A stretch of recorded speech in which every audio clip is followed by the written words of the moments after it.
기도를 계속하고 기도에 감사함으로 깨어 있으라. 또한 우리를 위하여 기도하되 하나님이 전도할 문을 우리에게 열어주사 그리스도의 비밀을 말하게 하시기를 구하라. 내가 이 일 때문에 매임을 당하였노라. 그리하면 내가 마땅히 할 말로써 이 비밀을 나타내리라. 외인에게 대해서는 지혜로 행하여 세월을 아끼라. 너희 말을 항상 은혜 가운데서 소금으로 맛을 낸과 같이 하라.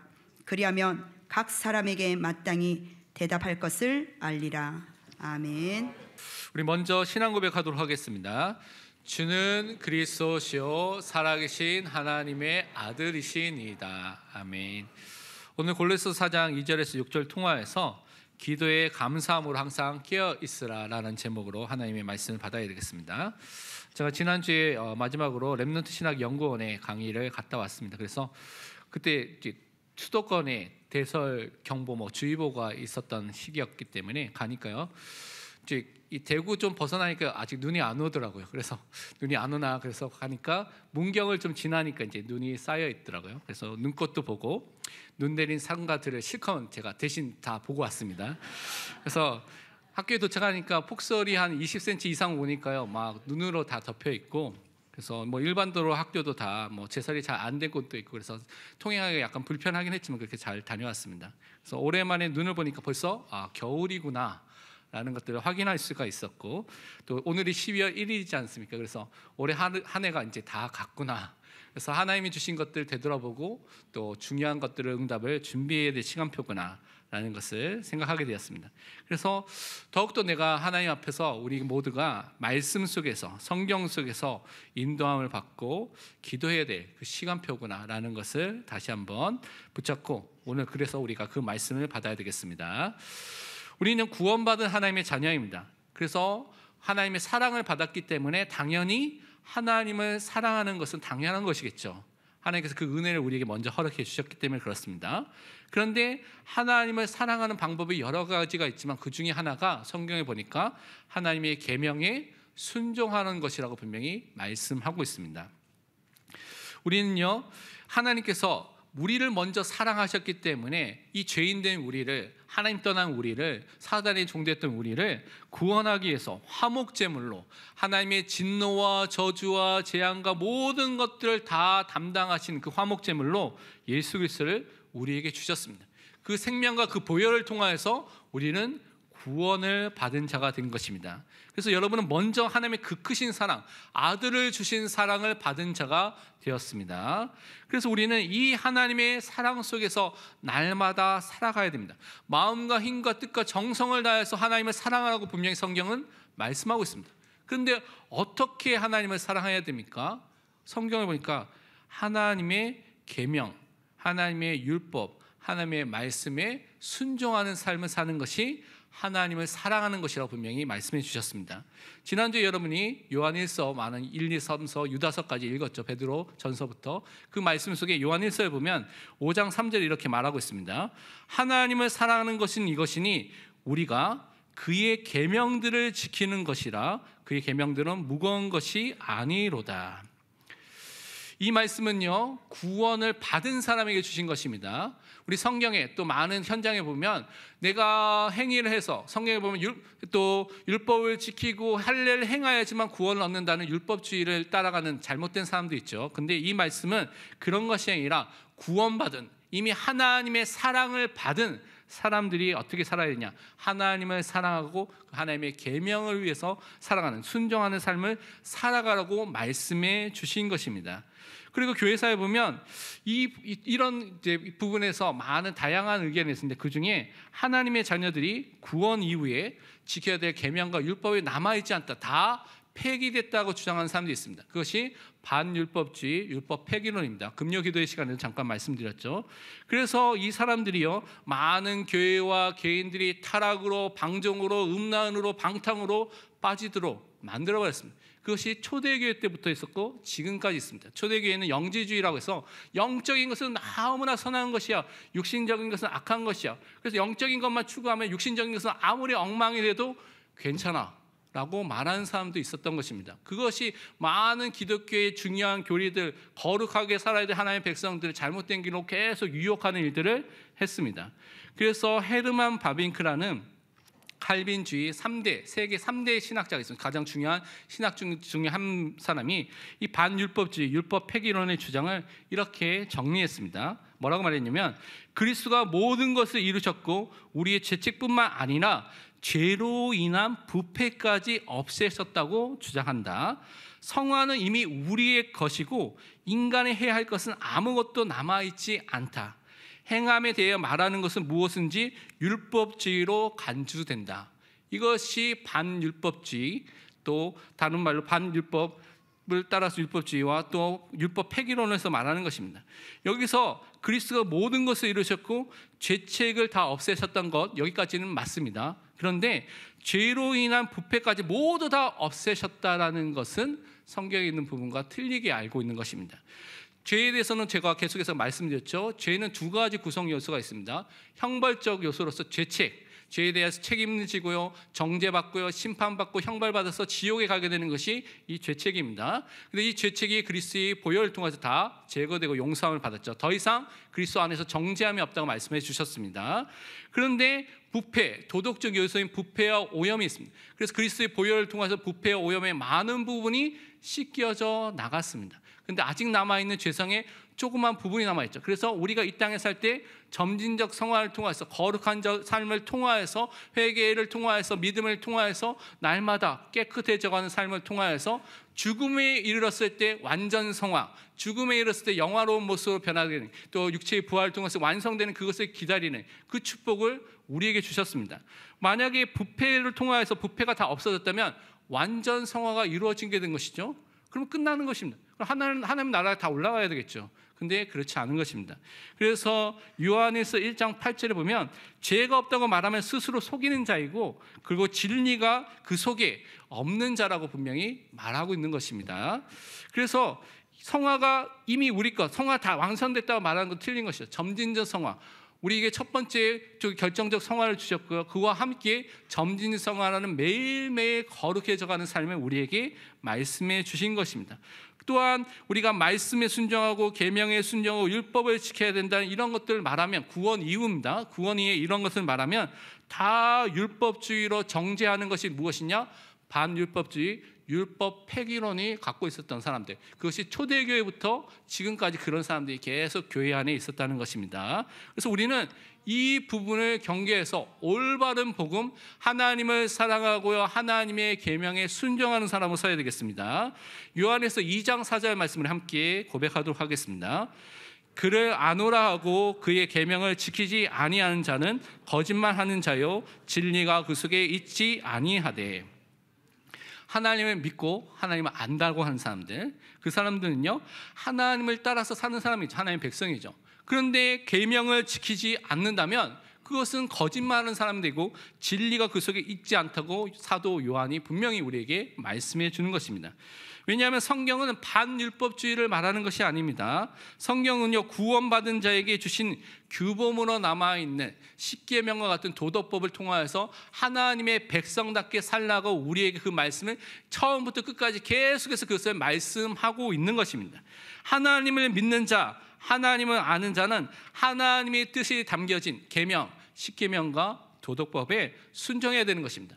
왜냐, 하나님은 거룩하신 하나님입니다. 우리를 구원하실 때 거룩한 백성으로, 거룩한 자녀로 살도록 그 은혜를 허락해 주셨습니다. 때는 우리가 연약해서 죄를 지을 수 있지만 그 죄를 회개하면서 하나님 앞에 거룩한 백성으로, 성화된 삶으로 계속해서 우리를 인도하고 계신 것입니다. 그래서 하나님 자녀는 어떻게 살아야 되냐? 말씀 중심으로 살아야 될 줄 믿습니다. 성경은요, 우리 마음과 행실을 깨끗하게 하는, 거룩하게 하는 방법을 이미 말씀해 주셨습니다. 죄에서 이길 수 있는 그 길도 성경을 통해서 말씀해 주셨습니다. 그것이 무엇입니까? 하나님의 말씀, 주의 말씀이 우리 마음에 새겨지고 담겨지고요, 그것을 통해서 순종하는 길이 깨끗해지고 거룩해지고 또한 죄를 이기는 길이라고 말하고 있습니다. 그래서 우리가 말씀이 담겨지면 죄성이 아니라 하나님의 말씀에 순종하는 은혜가 우리에게 임하게 되는 것입니다. 시편 119편 9절과 11절에 이렇게 말하고 있습니다. 청년이 무엇으로 그의 행실을 깨끗하게 하리이까? 주의 말씀만 지킬 따름이니이다. 내가 주께 범죄하지 아니하여 주의 말씀을 내 마음에 두었나이다. 하나님의 말씀을 지키고요, 하나님의 말씀을 마음에 두면 우리가 깨끗해지고요, 또한 그것을 통하여서 죄를 이기는 그 은혜가 임하게 되는 것입니다. 그래서 항상 나의 마음에 지금 무엇이 담겨져 있는가, 우리 항상 확인해야 될 줄 믿습니다. 그리고 이 하나님의 말씀은요, 살아있고 활력이 있는, 능력 있는 하나님의 말씀입니다. 그래서 우리 영혼이 살아나고 우리 육체가 살아나고 우리 마음과 정신 모든 것을 살릴 수 있는 그 있는 능력이 하나님의 말씀 속에 있습니다. 그래서 여러분이 이 말씀을 붙잡고 말씀대로 살아나고 말씀대로 힘을 얻고 말씀대로 응답받는 믿음의 사람으로 서시길 바랍니다. 그래서 여러분이 말씀을 붙잡고요, 읽고 듣고 암송하고 묵상하고 말씀에 집중할 때 모든 것이 살아나는, 전인이라고 말하죠. 우리 모든 전체가 다 살아나는 응답을 분명히 허락해 주실 줄 믿습니다. 시편 119편 28절에 이렇게 말씀하고 있습니다. 나의 영혼이 눌림으로 말미암아 녹사오니 주의 말씀대로 나를 세우소서. 우리 영혼이 눌려 있다도 괜찮습니다. 하나님의 말씀을 붙잡고 그 말씀대로 살면 우리가 그 말씀대로 세워지는, 힘을 얻는 그 응답을 분명히 허락해 주시는 것입니다. 또한 이 하나님의 말씀은요, 하나님을 알지 못하는 사람들, 성경에 보면 미련한 사람들, 우둔한 사람들 그렇게 말하고 있습니다. 그 사람들에게 영적인 눈을 열어주고요, 그 마음에 그 복음의 빛이 비춰지도록 하셔서 하나님이 누구인지를 알도록, 그것을 믿도록, 그것을 누릴 수 있도록 그 은혜를 허락해 주시는 것입니다. 그래서 하나님의 말씀 속에 항상 여러분이 거해야 되는 것입니다. 시편 119편 130절에 말씀하기를 주의 말씀을 열면 빛이 비추어 우둔한 사람들을 깨닫게 하나이다. 하나님의 말씀을 열면, 그 말씀에 집중하고 그 말씀을 나의 마음에 담고 그 말씀 속에 들어가면 빛이 비춰집니다. 하나님을 아는 지식, 하나님을 아는 지혜를 가진 자로 하나님께서 우리를 세워주시는 것입니다. 그래서 우리는 그 은혜 속에 항상 들어가야 되는 것입니다. 그래서 하나님께서는 어떤 방법을 사용하셨냐, 영원한 선지자 되신 예수 그리스도가 지금도 그 선지자의 일을 하시거든요. 어떻게 하십니까? 보호자 우편에서 지금 주의 종들을 통해서 그 일을 하고 있습니다. 지역에 세우신 주의 종들, 목사님들을 통하여서 하나님께서 또한 예수 그리스도께서 그 선지자를 통하여 선지자의 직을 하시면서 말씀을 주시고 하나님의 뜻과 계획을 알도록 지금도 가르치는 일을 하고 계십니다. 그래서 우리는요, 주의 종들을 통해서 주시는 성경의 말씀을 하나님의 말씀으로 받고 믿어야 되는 것입니다.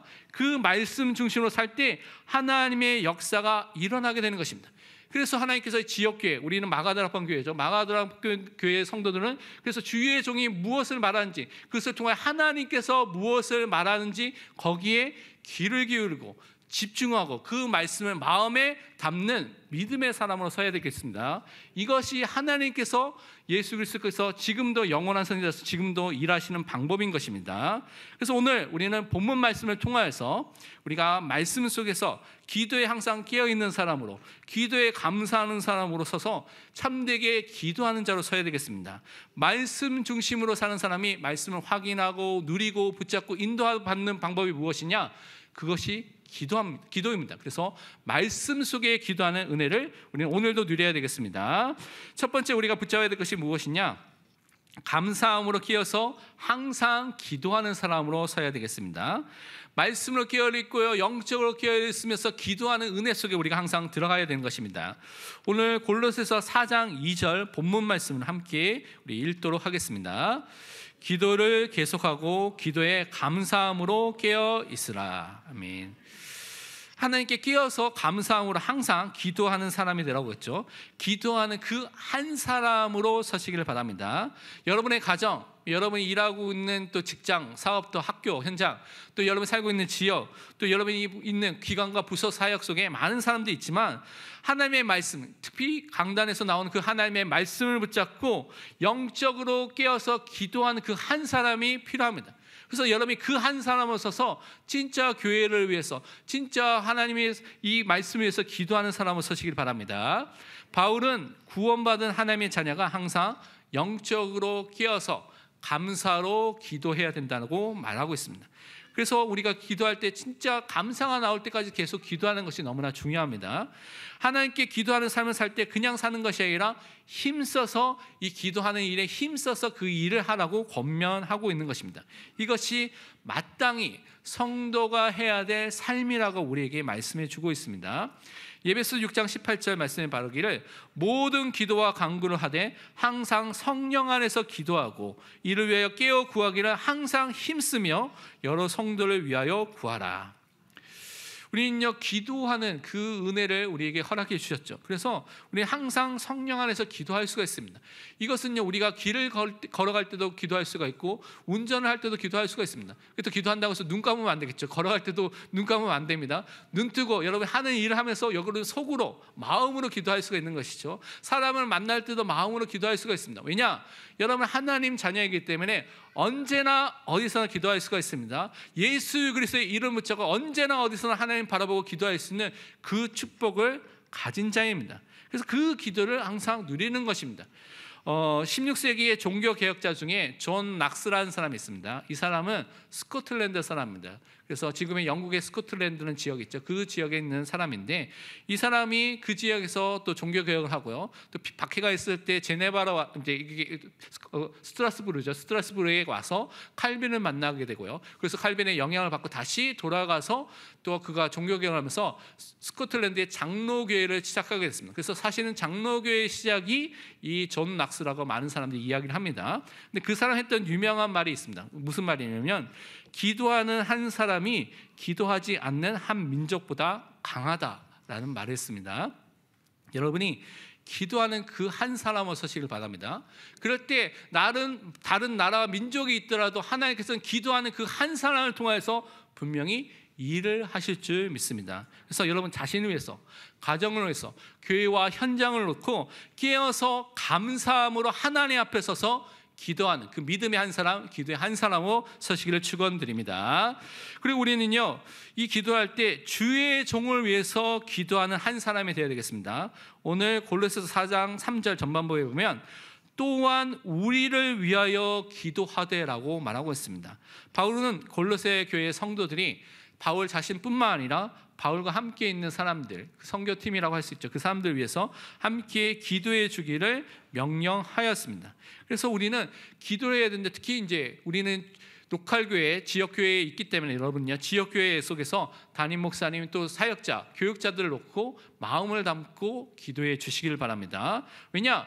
여러분 기도로서 주의 종의 이 사역에 동참할 수가 있습니다. 그 일을 도울 수가 있는 것입니다. 그래서 이것이 성도의 중요한 의무고 축복이기 때문에 여러분 기도로서 주의 종들을 돕는 일에 힘쓰시길 바랍니다. 우리 고린도후서 1장 11절 말씀을 함께 우리 고백하도록 하겠습니다. 너희도 우리를 위하여 간구함으로 도우라. 이는 우리가 많은 사람의 기도로 얻은 은사로 말미암아 많은 사람이 우리를 위하여 감사하게 하려 함이라. 아멘. 여러분은요, 기도함으로 주의 종들을 도울 수가 있습니다. 간구함으로 도울 수가 있는 것입니다. 그래서 기도함으로 목회자의 사역을 돕는 믿음의 사람으로 서야 되겠습니다.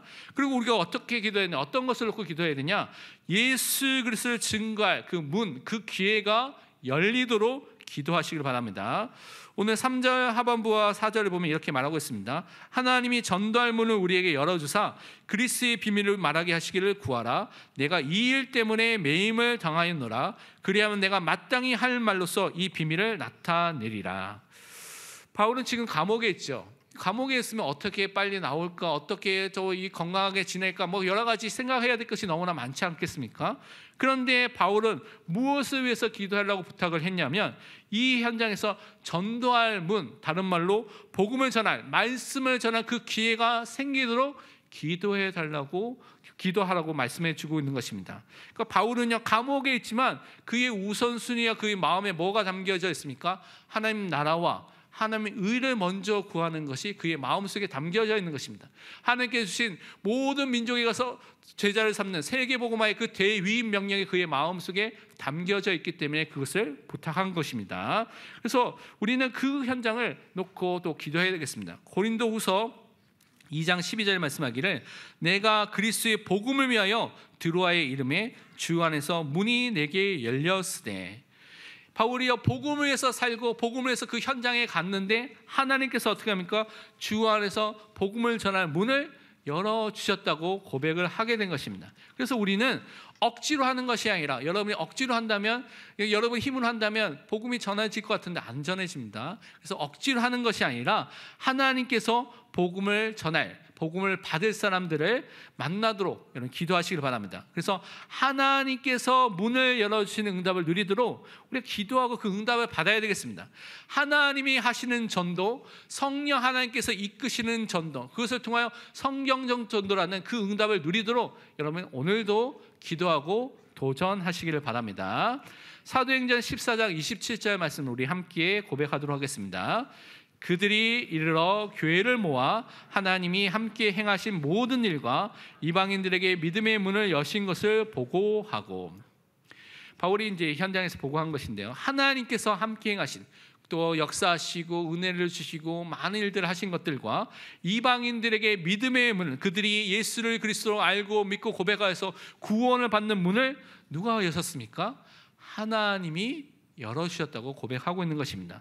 전도의 주체가 누굽니까? 구원의 주체가 누굽니까? 바로 우리가 믿고 있는 성삼위일체 하나님이십니다. 그래서 하나님이 하시는 그 응답을 누리도록 우리는 기도하고 그 응답을 또한 누릴 수 있도록 집중해야 되는 것입니다. 그렇게 기도하면 분명히 말씀을 전할 기회가 오게 되는 것입니다. 그때 무엇을 말해야 됩니까? 다른 거 말하면 안 됩니다. 성경에서 밝히고 있는 복음의 비밀, 예수가 그리스도는 이 복음의 비밀을 정확하게 성경을 통해서 바르게 증거해야 됩니다. 그래서 이것을 놓고 여러분이 항상 준비되어 있어야 되는 것입니다.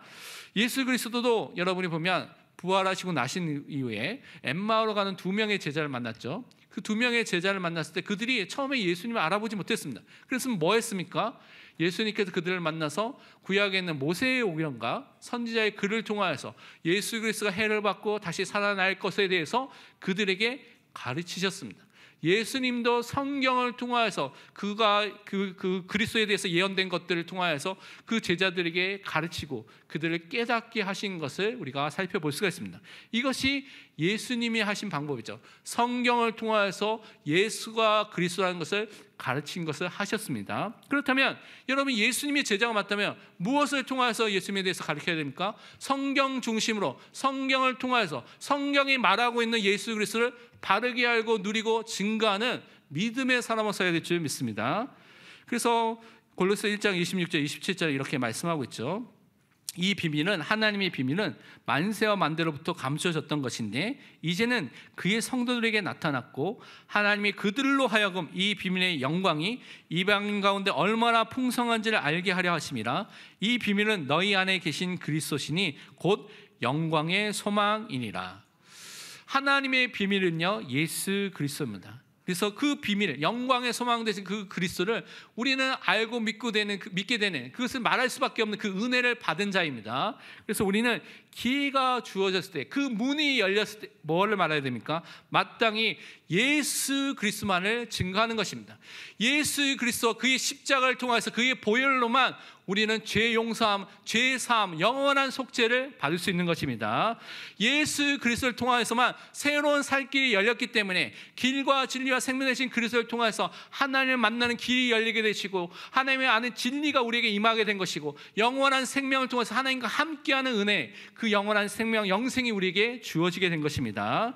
또한 예수 그리스도 십자가를 통해서 모든 사단의 일을 멸하시고 승리하셨기 때문에 영원한 자유와 해방의 승리가 예수 그리스도를 믿는 자에게 임하게 된 것입니다.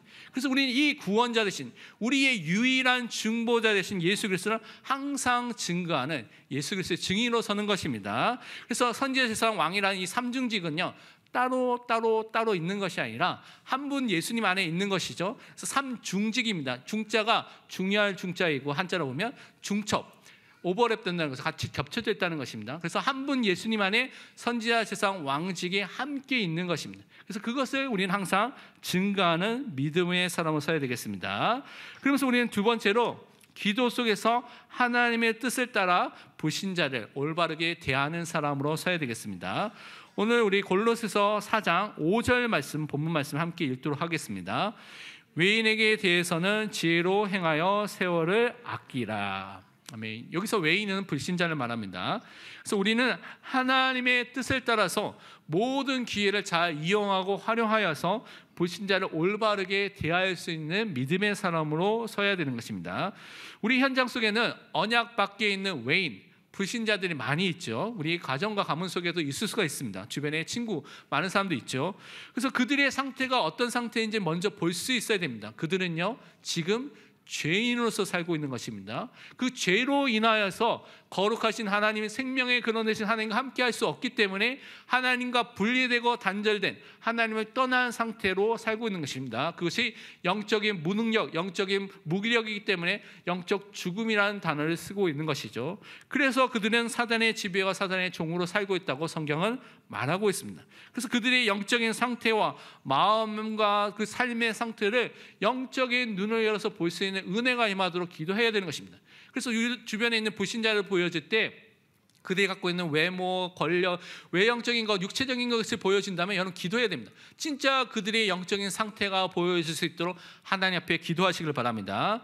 고린도전서 12장 2절에는 불신자에 대해서 이렇게 말하고 있죠.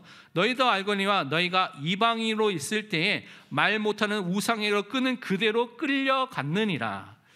이 고린도 교회, 다른 말로 이방인들의 주축을 이뤄서 만들어진 교회입니다. 그들이 아담의 신전과 많은 우상들을 섬기고 있는 그때에 이방인으로 있을 때 말 못하는 우상에 끌려가는, 우상 숭배에서 우상에 끌려다닐 수밖에 없는 삶을 사는 것이 불신자의 삶이라고 성경은 말하고 있습니다. 그래서 그들을 올바르게 그들을 대하고 살려야 되는데, 그냥 처음부터 무작정적으로 복음을 전할 수도 있겠지만 우리가 하나님의 뜻을 발견하고요, 하나님의 뜻을 아는 지혜를 통해서 그들을 대하는 사람으로 서야 된다고 오늘 말하고 있습니다. 그래서 내 뜻대로 내 감정대로 하면요, 많은 사람들과 갈등과 불화가 일어나게 되죠. 그래서 하나님의 뜻을 따라서 하나님의 뜻을 붙잡은 지혜를 가지고 사람들을 대할 수 있도록, 특히 불신자를 대할 수 있도록 기도하는 것입니다. 그런데 하나님의 뜻은 어디에서 발견할 수가 있습니까? 하나님의 말씀입니다. 그래서 여러분이 하나님의 말씀 속에서 발견한 하나님의 뜻을 가지고 여러분이 그 속에서 성장하고 자라나면서 더욱 지혜 있게 다른 많은 불신자를 대하고 그들을 살릴 수 있도록 우리는 준비하는 것입니다. 그래서 말씀이 항상 여러분의 기준이 되어야 됩니다. 여러분의 표준과 모든 것을 항상 절대 기준으로 하나님의 말씀 속에 항상 들어가야 되는 것입니다. 골로새서 1장 9절 하반부와 10절에 보면 이렇게 말씀하고 있습니다. 너희로 하여금 모든 신령한 지혜와 총명에 하나님의 뜻을 아는 것으로 채우게 하시고 주께 합당하게 행하여 범사에 기쁘시게 하고 모든 선한 일에 열매를 맺게 하시며 하나님을 아는 것에 자라게 하시고. 여러분은요, 하나님의 뜻을 아는 것으로 영적인 지혜와 영적인 총명이 가득 채워져야 됩니다. 성경을 통해서 하나님의 뜻을 아는 사람은 서야 되겠죠. 그래서 하나님을 아는 것에 매일매일 자라나가는, 영적으로 성장하는 사람으로 서야 되는 것입니다. 그러면서 그들을, 불신자를 대할 때 세월을 아끼면서 대하고 말하고 있습니다. 여기서 세월을 아끼라는 의미는 원어적으로 보면요, 모든 기회를 잘 활용하고 이용하라는 말을 하고 있는 것입니다. 그래서 이것은 돈으로 시간을 산 것처럼 한정된 시간을 의미 있게 최대로 잘 사용하라는 의미로 우리에게 말씀해 주신 것입니다. 그래서 우리에게 있는 제한된 시간이죠. 우리는 24시간 똑같이 동일하게 되어 있기 때문에 제한된 시간을 항상 갖고 있습니다. 그래서 그 시간을 가치 있게, 의미 있게 그 값을 알고 잘 활용해야 되는 것입니다. 그러기 위해서 하나님의 지혜가 필요합니다. 근데 하나님의 지혜는 어디에서 나옵니까? 하나님의 뜻을 통하여서 나오게 됩니다. 근데 하나님의 뜻은 어디에 담겨져 있습니까? 하나님의 말씀 속에 담겨져 있는 것입니다. 그래서 여러분이 하나님의 말씀을 통해서 바르게 살 때 시간도, 여러분의 삶도, 세월도 바르게 사용하게 될 줄 믿습니다. 예배서 5장 15절에서 17절은 그래서 이렇게 설명하고 있습니다. 그런즉 너희가 어떻게 행할지를 자세히 주의하여 지혜 없는 자같이 하지 말고 오직 지혜 있는 자같이 하여 세월을 아끼라. 동일한 말은죠. 때가 악하니라. 그러므로 어리석은 자가 되지 말고 오직 주의 뜻이 무엇인가 이해하라. 여러분은요, 지혜 있는 자처럼, 하나님의 뜻을 아는 자처럼, 하나님의 뜻이 무엇인가 이해하고 분별하고 붙잡은 자처럼 살 때 세월을 아끼고 많은 사람을 살리고 도울 수 있는 은혜가 임하게 될 줄 믿습니다. 그러면서 우리는요, 골로새서 4장 6절 말씀을 또 함께 읽도록 하겠습니다. 너희 말을 항상 은혜 가운데서 소금으로 맛을 낸 것 같이 하라. 그리하면 각 사람에게 마땅히 대답할 것을 알리라. 아멘. 말씀의 은혜 속에 살 때 우리가 불신자에게 꼭 필요한 말, 그들을 살릴 수 있는 말, 도울 수 있는 말을 할 수 있는 그 은혜가 임하고, 그것을 통해 그들에게 복음을 증거할 수 있는 은혜가 임하게 되는 것입니다. 성경은 많은 부분에서 특히 우리의 말, 우리의 혀, 우리의 입을 조심하라고 하신 말씀이 너무나 많이 있습니다.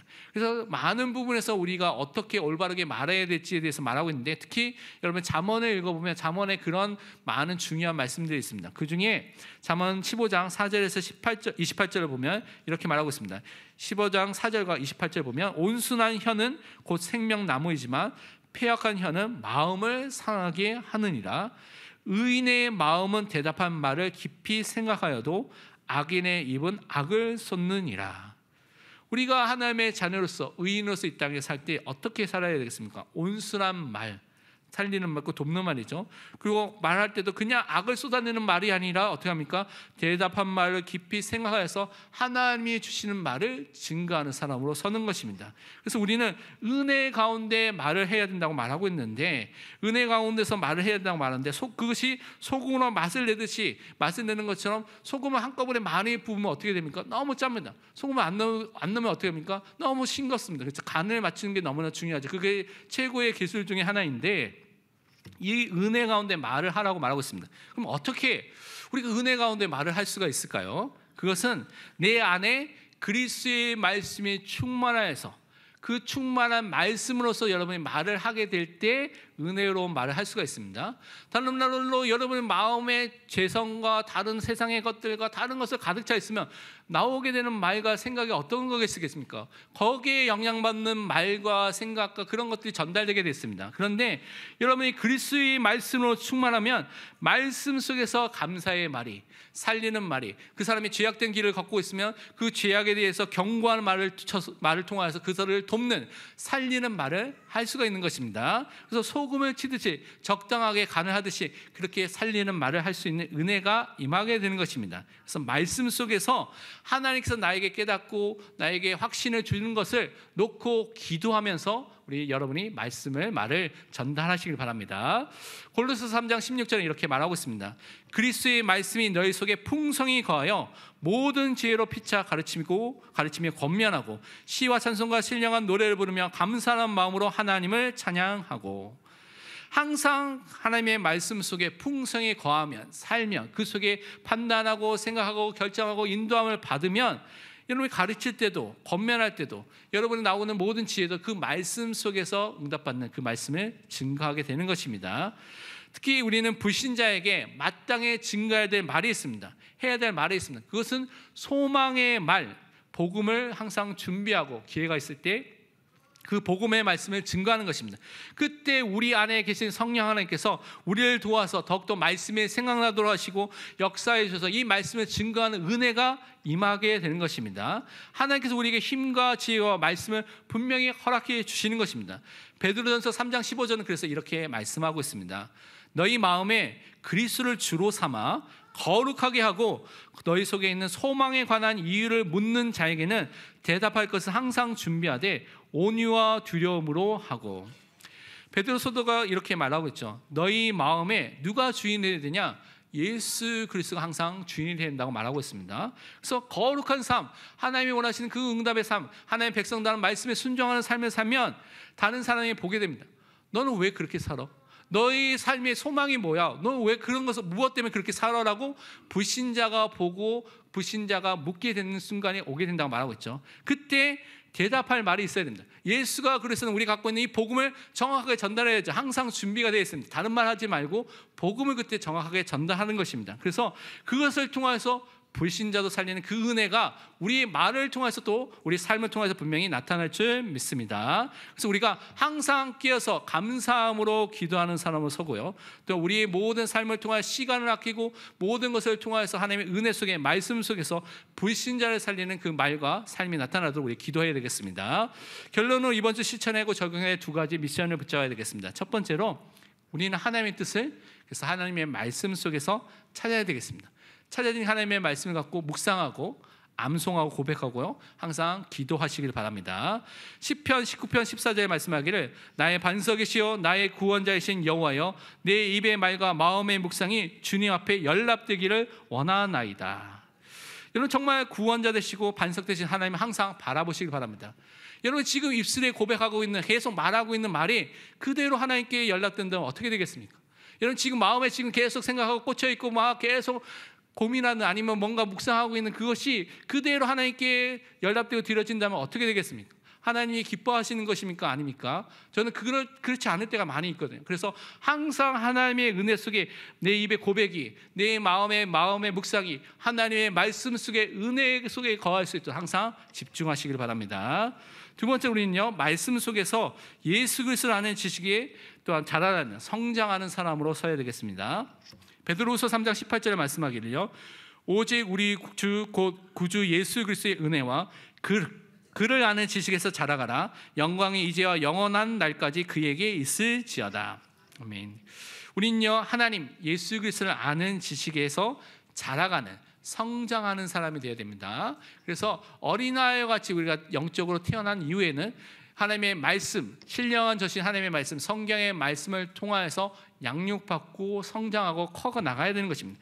그래서 장성한 자, 단단한 음식을 먹을 수 있는 사람을 서서, 올바르게 서서 많은 사람을 복음으로, 말씀으로 돕고 세울 수 있는 믿음의 사람으로 설 줄 믿습니다. 그래서 항상 하나님의 말씀을 사모하시기를 바랍니다. 또한 기도의 감사함으로 항상 끼어있는 믿음의 사람이 되시기를 축원드립니다. 기도하겠습니다. 하나님 아버지 참으로 감사합니다. 우리 모든 성도들이 하나님 앞에, 말씀 앞에 설 수 있는 믿음의 사람이 되게 하여 주옵소서. 하나님을 사랑하고 하나님의 계명에 순종하며 말씀 중심으로 항상 서게 하여 주옵소서. 감사함으로 영적으로 깨어서 하나님 앞에 기도하는 사람을 되게, 기도하는 사람을 서서 그 현장을 살릴 수 있는 기도의 사람을 서게 하여 주옵소서. 우리의 모든 시간과 하는 일을 통하여서 세월을 아끼며 하나님의 주신 지혜와 하나님의 뜻 가운데 모든 사람을 살릴 수 있는 그 말과 그 은혜를 허락하여 주옵소서. 살아계신 예수 그리스도의 이름으로 기도합니다. 아멘.